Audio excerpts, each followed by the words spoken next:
Hey everybody, welcome to Brit Reacts. You're on me, BP1, no BP2. We're going to give you a bit more content.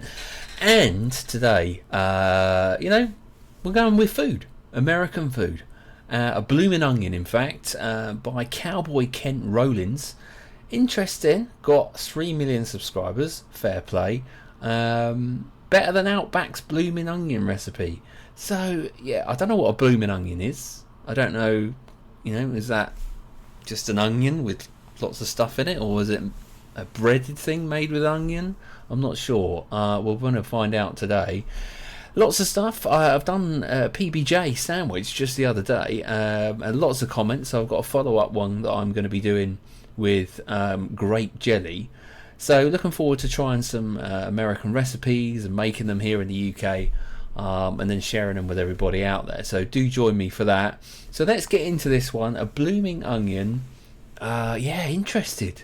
What is it? What is a blooming onion? Oh, no. What is that? Coated it well and deep fried it. That crust just jumping out of there wanting to see you. And guess what? A special sauce that's got a little bite to it. So come on, me and the pups ain't gonna wait long.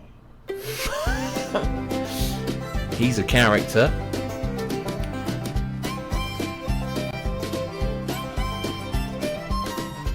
Cowboy cooking. Hey, thank y'all for stopping by the backyard on a breezy afternoon in southwest Oklahoma. What are we talking about? Cowboy cooking at its best. Yes, we are.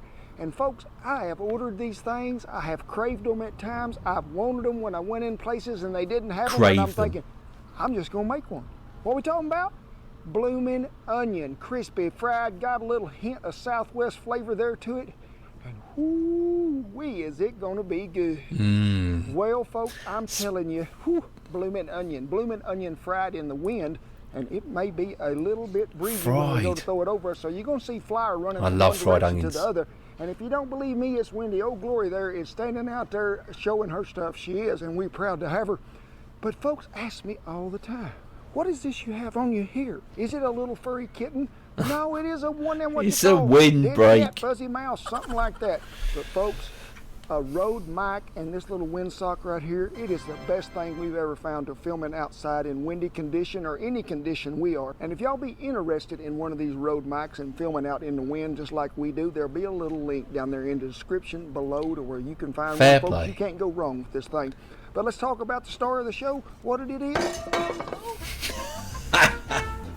When you go to pick out an onion, folks, I need you to realize that this end is very important, the root end. And I need them to where they're sort of going to be able to set on that root when we get all done. So you don't want one of them that's leaning all over here oblong to one side or the other. They need to be perfectly round. And what kind of onion are we talking about using? I prefer a Vidalia onion. I need that sweetness. Now, I have done them with a white onion, but you get so much more flavor with one of these good, a Texas sweet or a Vidalia onion out of Georgia. I'm not sure we've got them in the UK, just got an onion. Hey, what are you doing? I don't even know where you're at. Y'all remember when we had the bad ice storm and we introduced you to Major back there in a video or two we did that we took in? Got a brilliant accent. Foster and Peanut here. She is a good pup, got a lot of energy. Vidalia onion, banging hat, sharp knife, cutting board. Now, first of all, this is not the root end. That's the end that the green stuff was on. So I need you just to cut him off there pretty straight as you can and across there like that. And folks, this is some of the hardest part of the onion deal to me is just getting all the onion skin off of it. Just get it out. Take a little time, so just bear with me because we're going to be here for about 2.5 hours, I think. 2 hours later. Turn him over. See, he's sitting just flat as he can. And ain't he so pretty shining there in the evening sun? Sharp knife. I want you to see right here. Great personality. Up here to where y'all can see it. Yeah, go on then. You come down here about a 1/2 inch and you make a cut all the way across. Move it over here to about, I'd say, let me see, if we're looking at 12, that's 5/20. And then we're going to move him again over here. Be sure you stay down there that 1/2 inch. Yeah. Come back over here. All right, 1/2 inch. All right, yeah. One more That is an enormous onion. I don't think I've seen onions that big in the UK. Right here on this one. And we got all these little sections that are here. Now you just need to come back in there. And this is hard for me to do when I'm looking at it from the back side. And I need you to go in between them and make you 2 more cuts. Just make sure you stay down there below that 1/2 inch line. So, you got it there. Now I just need you to look here and just go to pulling some of these apart. And you can see, just make sure you get them separated, but you know what I'm talking about. Looks good, yeah. See one here like I did that didn't cut plumb through? Take your knife and just make it on through there. And look what you have, a blooming onion. Well, folks, put the all-purpose flour in there. To that, we are going to add us some, what? Corn starch. We are. Corn starch, and then we're going to put us in some baking powder, which is about a 1/2 tablespoon if we can get it in there. This is a batter, I guess. Some smoked paprika. And guess what? I told you it's going to have a little southwestern flair. Remember I did? Some cumin. I do be loving me some cumin in there. Now, we're going to also have a bit of cumin in there. Chili powder. Yes, we are. Because I do be liking that stuff a lot. I know. I've seen the recipe. I might have to have a go at this, you know. Mesquite seasoning that we got. Hey, I ain't going to have that, though. Here's the 3-pound bag. I do, which we have on our website. So, whoa, that's the right amount right there. That was exactly 2 tablespoons. I promise you. I need you to incorporate spice it up. Just mix it all up.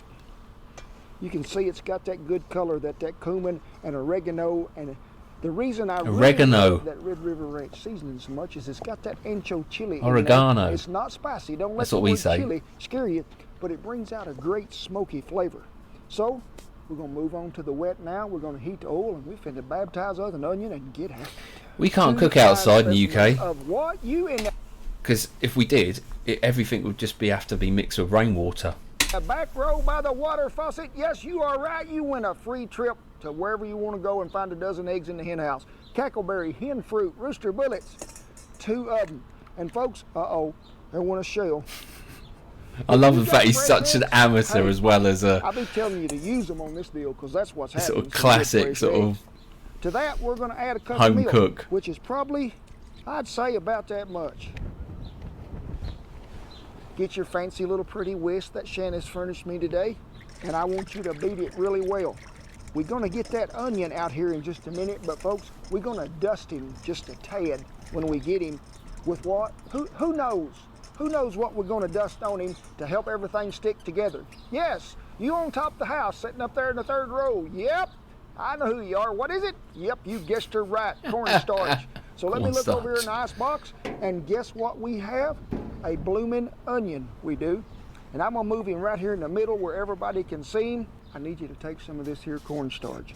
And in a 40-mile-an-hour breeze, trying to get a little bit of it on onion might be a little difficult. Look at that breeze, Give him a little dusting in there.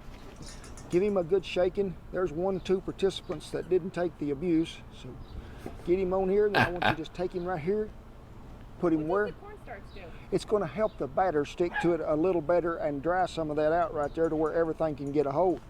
So into the dry It's getting windy now. And I want you to get it in there. And if Shan will zoom in here, I want to make sure that everybody gets floured well. Then I want you to shake a little of it. You don't need to. Lift it up. Again, and guess what? Oh, so gingerly pick him up, place him in the wet, give him a good rolling around there. You may even have to turn him over to make sure that he's good and coated everywhere. And then he's coming back He's coming back again, baby. See the dry again. And this is where it gets a little difficult. This is where your hands are getting... to where you can get the flour mixture get down like Hulk hands, don't you? That's going to ensure that you get a crispy bite in every one of them. Well, I needed you to be preheating you a Dutch oven or something that you're really going to do some deep frying into 375 degrees. Now be careful because you don't want to get... Oh, excuse me, it's all that flour. It's coming over here in the UK. Cover that onion so we don't have to roll him around much. And I don't need you to be just flopping him over in there because, whew, this thing could get damaged. Yeah. Shake a little of that excess off. You're going to burn your hands, mate, if you drop that in there. Yeah. Get you something to hold him there. A skillet. And guess what? Dunk him. To it. Oh, ain't that a beautiful sound? And things is looking so gorgeous in there. And we're going to go about 5 to 7 minutes, folks, till it gets good and golden brown and crispy, and the goodness is just wanting to jump out of the pot and say, wrap a lip around it, I'm ready to go. I got a funny feeling that's a saying by him, isn't it?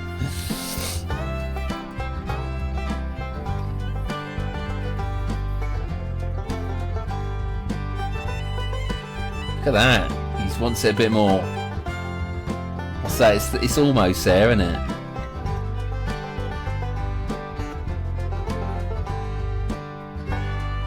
Ooh, look at that. That is crispy. Get it on that rat. Oh, I could eat that now. I could eat that right now. Look at the dog. Well, folks, we're going to let that cool, and ain't that a beautiful creation there? I mean, I'll give it to you, mate. Bloomed and blossomed, and I mean, it's shouting out the goodness. That now, is I don't know good. if y'all can see, but everybody be sniffing of my pocket right here, because you know them dogs can't eat no fried onion. But True. I have been way ahead today. I have me some pup treats for my good help, and the big has seniority, so he eats first. Duker been here next. Major has been here, and come here, Peanut. Right here you go. Oh. And I got one for Shan. You want yours? So here, go ahead, Big. We'll let you have that. You be needing to make this sauce ahead of time. Stick it in the ice box about 30 minutes, because yeah, you what's can the be eating that sauce? just like that. And let me tell you, folks, it'll make you do all kinds of little dancing jigs and everything else. But when you kick it up a notch, that stuff right there, whoo, doggies, as Jed Clampett would say. That stuff is good, and the recipe is down there on the rest of it. But all it is simple: just Duke's mayo, some sour cream, some ketchup, some Worcestershire, some garlic powder, some smoked paprika. I mean, all the good stuff is in there. Sounds pretty good. What do we get to do now, Shan? I think I'm going to get this bite right here. Yeah, do it, and I'm man. just going to pull him out of there. Dip it in a little sauces. Oh. That crunch, that goodness. Oh my God. Praise the Lord. Pass the biscuit and set one of them blooming onions on the table for breakfast. Brilliant. Because it's going to be a great day. We're going to give it some of this and give it some of this. And Peanut says she going to dance. You going to dance, Peanut? That a girl. Huh? Good girl. Fair play to him. Fine dining it is. And remember now, 375 degrees. Yeah. Drop her in there oh so gingerly. And you see me right there at the end of it. Just sort of hold you a little pressure on it to make sure all that oil All is the coated tips over the get in top there. Yeah. And let it fry till it gets good and golden, crispy brown. Now it can look done, but if you don't cook it long enough, you'll have trouble pulling the petals from the rose. I promise you that. And you see me reach in there pretty close to the last and just pull it up out of that grease a little and just give it a little, this motion right here. It sort of puts a little pressure on them leaves and helps them spread out a little more. And I have known a lot of people, when they be frying, they be trying to stick that fork down there and spread that apart. That's a good way to get your fingers burned. I was going to say, I don't get my I fingers still got the band-aids anywhere from the near burns it. before y'all was noticing. So remember, everything that we used in this video that you need to know about, the recipe and everything else will be listed down there in the Fair link play below. to him. And as always, I pay tribute with great honor to all our servicemen and women and all the veterans who have kept this old country safe, and thank each and every one of you for everything that you do for us and watching this channel. Oh, how we love you, we do. And remember what else? Come on in here, Shan. God bless you one and all, and guess what? I'll see you down the blooming onion trail. Wow. I think I'm going to have to do... Production. Roll. Roll. We're having rolls today with this. Scene outside in the wind. Take 78. Paige, are you gonna blow away? He says, I might. Baptizing of the onion. This in here is so special, he's still wearing his tag he got when he come up here. Crikey! Brilliant. What a character. I think we definitely got to be... I mean, this is a good find, because I enjoy, doing some cooking in the UK. Interesting concept. Never seen a blooming onion before, let alone try one. And these are the sort of things that I like to try randomly. Find out things like this, get on it. I mean, there might be a couple of ingredients that we might struggle with, but we can all... I'm sure we can come up with something. Yeah, let's do it. All right. Blooming onion, is it something you have regularly in the US, or is it something that is just more in the outback, or is it in your restaurants? Is it on there? Is it a side dish? I would imagine it's a side dish that you can just pick up and go for. But yeah, interesting. Never seen that before at all. So I'm up for this. Blooming onion. Really want to try one now. I love fried onions, so fried onion rings. So I can imagine that an onion, that's just like an onion ring, isn't it? But just there. with a little dipper. Beautiful. All right, there you go. Thanks very much for joining me at Brit Reacts. Yeah, more cooking ones, I think. US cooking food, and me trying to do it as well. Maybe we'll give it a go. Let me know in the comments if that's what you want to see. We'll be back tomorrow for another reaction. Until then, it's goodbye from me. Good night. I'm hungry now. Genuinely hungry. And I've got at least 2 hours to wait, really, before I think about doing dinner.